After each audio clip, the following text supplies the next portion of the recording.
at products, I mean the products that have potential. Let me look at what Nigeria currently exports as of last year and what should be our main focus going forward. So product in the medical supply area are the area of focus. Product in food, personal care, fast-moving consumer goods, IT product, agricultural. These are products that should be of primary concern right now. Primary concern right now. What did Nigeria export last year? Mineral fuel, you can see it, gas, you can see the sesame seed, cocoa, tobacco, electrical energy. By the way, I am not an advocate for commodity export. We've done it for many years, it has not helped us. Sesame seed, fermented cocoa, cashew nut, cashew shell, nut in shell, raw cocoa beans, cocoa butter. These are the agricultural products. Apart from the regular product, agricultural product. Agro-food, flours. These are major export item of Nigeria. Major export, agri-export of Nigeria. But we shouldn't be focusing on agri.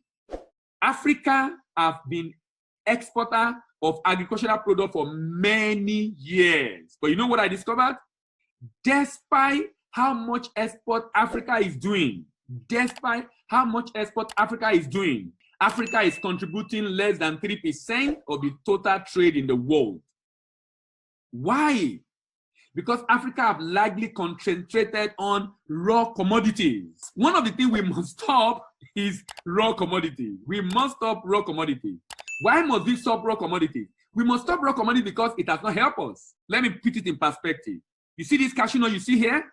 A ton of cashew nut is about 1,000 plus, sometimes even lower than that. I'm sure it will be lower than that now because of COVID. But when you remove the shell of that cashew nut, you can sell it for as much as $12,000 to $15,000. From $1,000 raw cashew nut to $15,000 or $12,000, $13,000, $14,000 cashew kernel. Even though you are going to lose about 70, 80% or 75 to 80%, if you recover 20 tons of kernel, do your calculation yourself. A ton of cashew nut sold for $1,000. 100 tons of cashew nut will sell for $100,000. That's about 40 million naira. If that cashew nut is shelled and we can sell it for example, we have let's say we have 20 tons out of the 100 tons and we sold it for $15,000 per ton. $15,000 per ton times 20 tons. That's about $300,000. We are making times 3, even though we have lost about 80% because of weight. We are still making times 3 after creating job locally.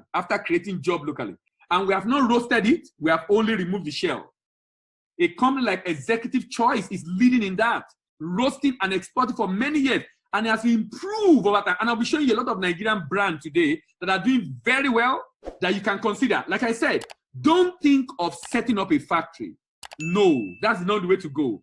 Think of partnering with those that have a factory already. Look at Nigeria exports in 2019. We were in recession in 2016. We came out and then we started growing. Last year we did 62. These are the official figures. $62.5 billion in export. And we import 55 billion. So we have about 117 billion in trade.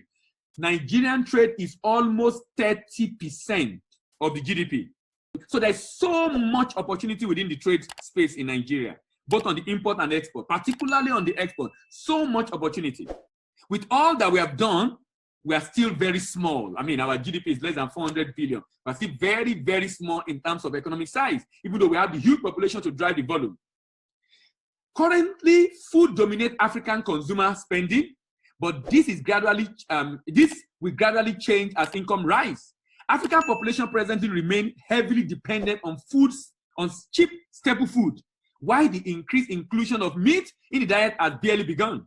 For the large majority of African population, the nutritional transition is still focused on quantity increases rather than quality increases. For this reason, FMCG sector on the continent presents retailer with lucrative opportunity. Now, even though we have opportunity for food and for cosmetics or for fast-moving consumer products in Europe and America because of African in those countries, but I think we can do a lot also within the African continent. With a wide range of products expected to see a sharp increase in demand over the next few decades as African consumers continue to move up the food curve. Once basic needs are being met, consumers will start focusing on quality improvement, e.g., including more meat in one's diet, or buying a high-quality brand of same product. It is important for FMCG retailer to establish a footprint in a country that at early stage so that we can benefit from both the quality and quantity shifts in consumer spending behavior. Look at soft drink. Soft drinks are neither a necessity nor luxury. Its price is generally sufficiently cheap, so it can be bought by even the lowest income earner. It is, however, not a necessity. So in tough times, there might be a sharp cut in spending on soft drink or increased differentiation by consumer based on price.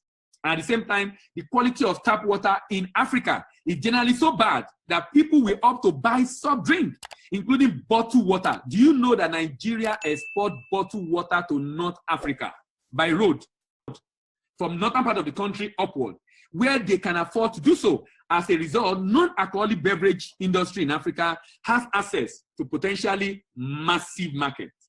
As income increase and consumers get increasingly health conscious, the demand for carbonates is likely to fall, while that of juice and bottled water will tend to rise. There is also a strong opportunity for alcohol-free social drink as income rise and the economy formalizes. So I was talking about this segment, and the segment I was talking about is the fast-moving consumer goods segment, a sector rather. And I'm saying that, look, I am of the opinion that this sector is an opportunity that we must consider, not just in Africa, not just in Africa.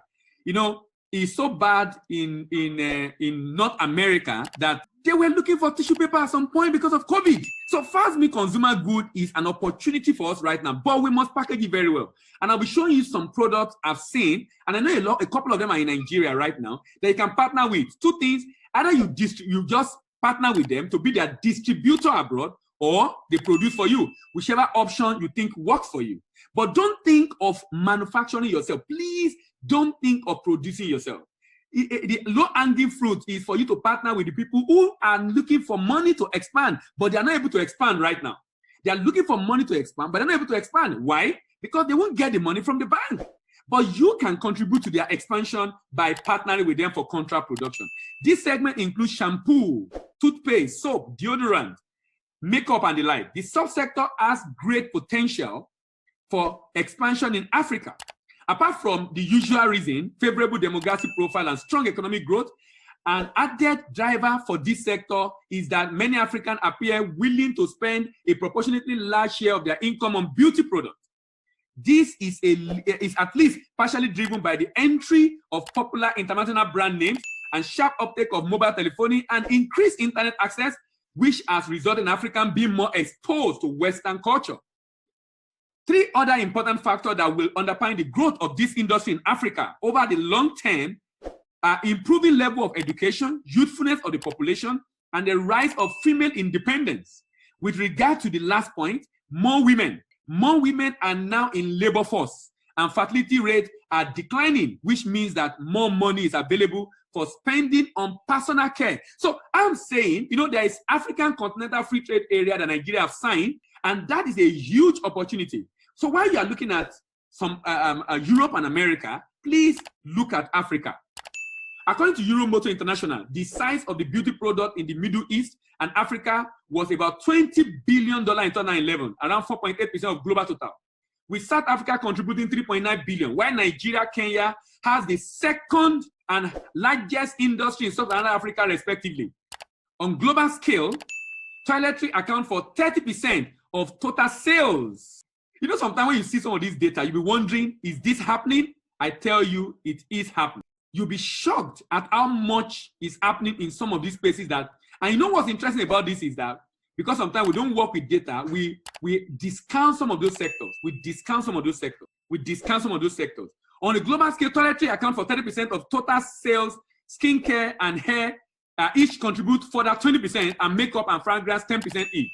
The skincare category saw the biggest increase in its share of the global market between 2008 and 2012, followed by men's grooming, the category seeing the largest decline in its share over the period as fragrance. Now, the reason why I'm interested in this sector is two reasons. Number one, because human beings will think of survival first before of other things. Human being will think of survival first because of other things. So those are the things that make that sector become very crucial, very important right now. Global home market size is 2013, was close to 155 billion. The largest subcategory in laundry care, which accounts for around 53% of total sales. This is followed by surface care and dishwashing. Due to the relative lack of modern housing in Africa, this subsector is still largely underdeveloped. Over the long term, this segment should expand quickly, driven by increase in home ownership, rising disposable income, and consumer education and hygiene campaign. And these are the factors driving this sector and driving it very, very seriously right now that should make every one of us who are thinking of going into this sector to consider this particular area. Now look at the world. You know that in the world generally, we cannot even afford to be looking at commodities. Look at what the world is exporting. So we can't afford to be looking at commodity. But you know what? We are still thinking of commodity. You know, sometimes when you think of this thing, you'll be wondering why we still think of commodity despite, look at what has happened this year now. In this year alone now, it's been a big challenge for people who are in commodity business. NEPC executive came out and said, commodity business is having big issue right now. Why? Nobody is buying. Look at the total merchandise in the world. Look at total merchandise in the world. Look at it. What are the people doing? What are people buying? Manufactured goods, 12.25. Manufactured goods, 12.25. Manufactured goods. Manufactured goods. Look at our Greek that we focus on, 1.76. 1.76 for our Greek. 1.76. Who are the largest exporter in the world? China, United States, Germany, Japan, Netherlands. But look at the world largest exporter. What are they exporting? What are they exporting? The world largest exporter. What are they exporting? Manufactured goods. We will see that very soon. Manufactured goods. So basically telling us that we cannot continue to do regular commodity and expect anything good to come out of it. It has not helped us. It's not helping us. And it's not going to help us, even COVID. Look at Africa. Look at the potential, product with potential within Africa. Export potential, actual export, untapped potential. You see the light green? These are the untapped potential. For fruits, beverages, cereals, vegetables, vegetable oil, apparel, fast-moving consumer good, beauty products. Beauty product. Out of all these that you're seeing here, the one that will be of interest, the one that everybody is interested in, is what will keep human being alive and keep human beings sane. That's what many people are looking at. But if you look at Nigeria in general, look at what Nigeria is exporting. Imagine what Nigeria is exporting. See this? See what Nigeria is exporting? See what Nigeria is exporting? Africa, agricultural products. Asia, Europe are the major. They won't buy our finished product. So most of our finished product goes to where? Africa. Just making a case for why you should look at Africa. Just making a case for why you should, of necessity, look at Africa. And look at different products that Africa is importing that Nigeria can produce. Look at it. Look at palm oil, $5.1 billion. Palm oil, $5.1 billion. Palm oil. Insulated wire, $3.5 billion. Coal briquette, $1.7 billion. Plastic pipe, $1.1 billion. Women's suit, $1.4 billion. These are African import only. I'm only looking at African import only, just helping you make a sense of the potential in the Africa. Tissue paper, 1.1 billion. Tissue paper, 1.1 billion. Plastic houseware, $778 million. Flavor water, 549. Flavor water, 549. Flavor water, imported into Africa. Flavor water, imported into Africa. So these are different opportunities we have right now. Butter, potato, cotton, dental products, coconut, cereals, different products we have right now. Now, look at this. Look at this. Look at this very interesting data. Look at this. Nigeria. I'm looking at Nigeria in the world. Nigeria in the world. In 2017, Nigeria is the largest producer of cassava, largest producer of yam, largest producer of cassava, largest producer of yam, 14th largest producer of maize, 12th largest producer of rice, 4th largest producer of palm oil, 4th largest producer of fresh vegetable, 12th, second largest producer of sorghum, tomato 11, peanut 4th, pineapple 8. You see what? All these products are products with export potential. You know, that's why if Nigeria don't take agri serious, I don't know what they want to take serious. With government like a attitude to agri before now, even till now, not good enough, even though we can see some effort in that area right now. But you know what? Because NISA is doing a lot in that space, I must say. But even with that, we are not scratching the surface yet. With neglect of government for many years, see where we are. We are still most agricultural commodity in the world. Nigeria is among the top producers. So what happens if we begin to take it more seriously? What happens if we take it more seriously? You can imagine how much Nigeria can do in this space. Now, as I round off on products, African consumer expenditure in major retail subsector. This is still making a case for Africa. 2011, 2016. Food and beverages. Can you see the way it's growing? Can you see how it has grown? Total retail. Can you see how it has grown? In Africa, making a case for demand for fast meal consumers in Africa. Like I said, I'm not excluding Europe and America. I'm talking about them also because all of them now need to survive. And our people there need to survive and they are interested in these products. But like I said, you don't necessarily need to be the one producing plays. So don't think of, because the reason why people don't think of finished good is that how will I set your factory? Power, PACL, road, LASA, tax and the like. No, I export products out of Nigeria and I don't have a factory. I export to Europe regularly food products, snacks, and I don't have a factory. So you don't need to set up a factory. Let's begin to collaborate with ourselves. And that will even help them to reduce their cost of production burn because you are going to be increasing the volume of what they can sell.